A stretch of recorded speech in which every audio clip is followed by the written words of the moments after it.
what do you do when you have a client? How do you go about fulfilling the client?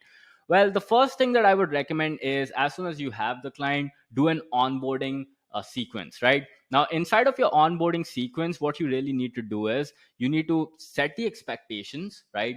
Now, you could do it live, or you could have a video recorded that the client must watch before they hop on an onboarding call with you.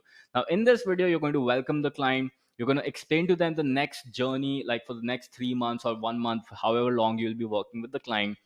What does this service include? What does this service not include? And how to make this a great experience for the client, and how can they get this partnership discontinued? Because a lot of times you will end up getting clients who would not do work, or who would just keep complaining. So it's important that you also set up the expectations in a manner which will also explain to them that, hey, if the behavior is not exactly how it's supposed to be, then the partnership can get discontinued.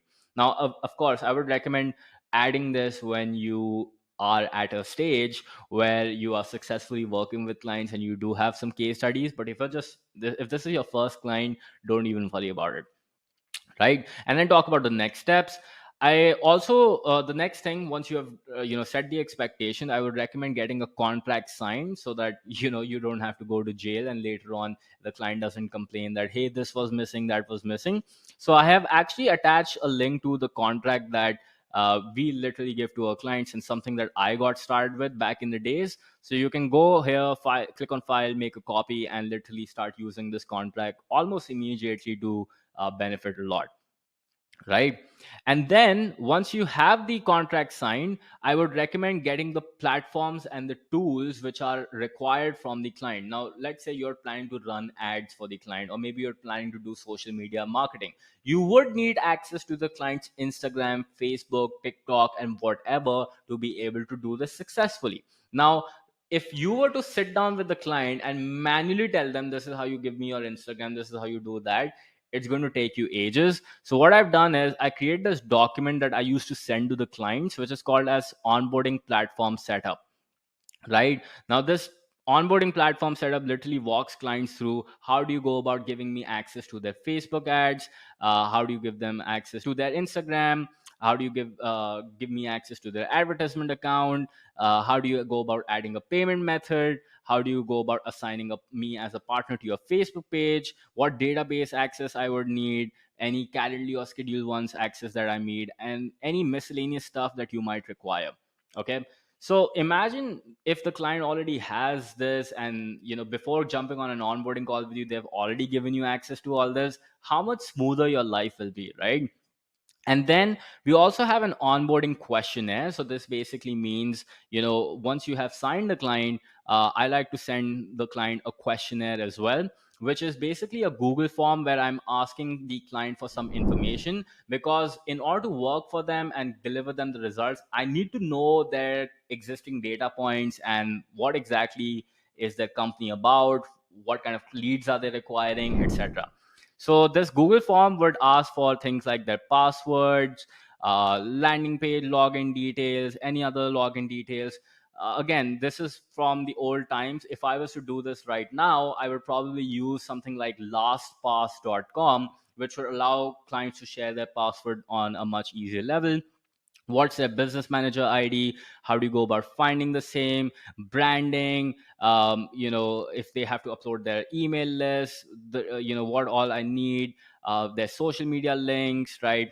And then I also get to know about their dream customers. What does their dream customer look like? Because this will allow me to write the copy or create content for them, which will allow me to attract their dream customers, right? So all this information is very, very important. You can click on the link and go watch this. By the way, if you've watched this video till now, check this QR code on your screen and scan this right now. And as a result of this entire document of 4 steps that I just talked about, you can have it for absolutely free.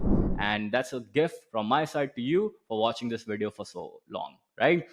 So that being said, that once I've given the onboarding questionnaire, I also now finally book an onboarding call with the client where I go over certain things that were left out throughout this process. But you can clearly see that I've covered bulk of the stuff that most people do on an onboarding call, or probably take 2-3 weeks in order to do successfully.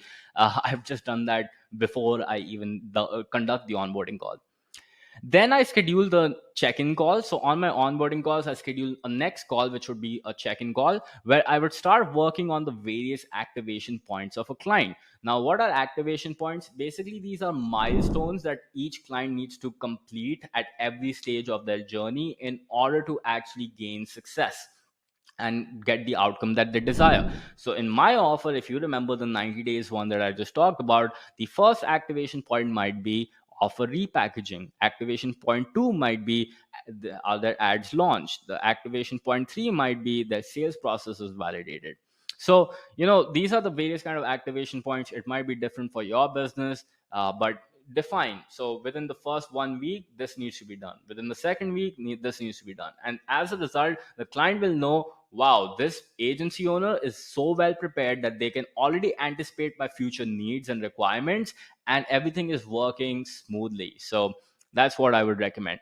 And one more thing that I would like to add in terms of the software setup and whatnot would be Asana slash Trello slash Monday.com, because this will allow you to actually help your client see that journey as well. Because using these softwares, you can tell the client, you are at activation point 1 right now we will be working on your ad copy, which will be part of activation point 2, let's say, and this is how it's going to work, right?